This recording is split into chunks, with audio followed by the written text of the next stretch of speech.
According to the Injury Prevention Center at the University of Alberta, injuries are the leading cause of the hospitalization of children in our province and across the country. And in many of those cases, parents feel responsible for the mishaps.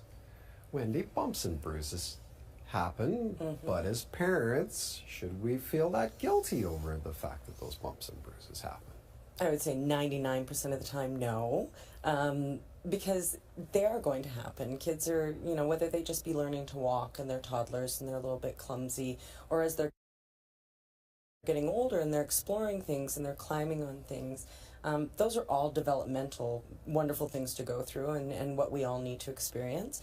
But the guilt part, I watched my toddler come up the stairs, who came up the stairs 100 times, and he stood up and went straight backwards. And this was on hard linoleum floor, and it was devastating. And I had guilt thinking I should have been, carrying him, there was nothing I could do, and I couldn't get to him soon enough, and he was hurt. He's 20 now, he's fine. But the guilt piece, it's just inherent. We all feel it, we all have it. We just have to try and find the perspective and put it in a place, but we also can't put our kids in a bubble. And we need to let them fall down and pick themselves back up, and sometimes they're going to get hurt, just hopefully it's not terribly badly. Gans, how do you view dealing with some of those very painful situations? How do we turn them around and make them a positive?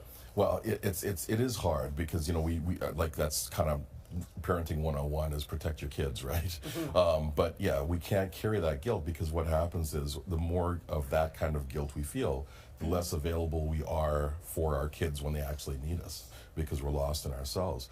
The truth is that when things happen with the kids and we can reconnect with them or show that we care or love them or support them or help them, we actually build the bond between us and help them to feel loved and secure, and it actually is very positive for them as they go forward. And the flip side of that is if we protect them too much, well, we have a saying in psychology that says the opposite of dysfunction is dysfunction. So you can go too far in the other direction, and you wrap them in bubble wrap, keep them in the basement, but then they won't get hurt, but they also won't experience anything. So that's not being overprotective, though.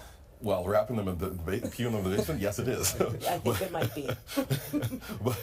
but yeah, you don't want to be overprotective. You do want them to know that if the world is safe, yes, bad things happen sometimes, but you still have to try. And a lot of times, well, all the time, the kids take their cues from our reactions as parents. So when we freak out, they're going to freak out. They're not going to try it anymore. If we're calm, say, "Oh, I'm sorry that happened. Let me help you," then they can just go to mellow out and, okay, we'll try it again. Okay, better this time, hopefully. Judy, let's say we're new to this parenting thing, and it's extremely daunting. What's the best bet for keeping our kids safe, minus the bubble wrap that Gans brought up? Well, for parents, there are two things. Things you can control and things you can't control.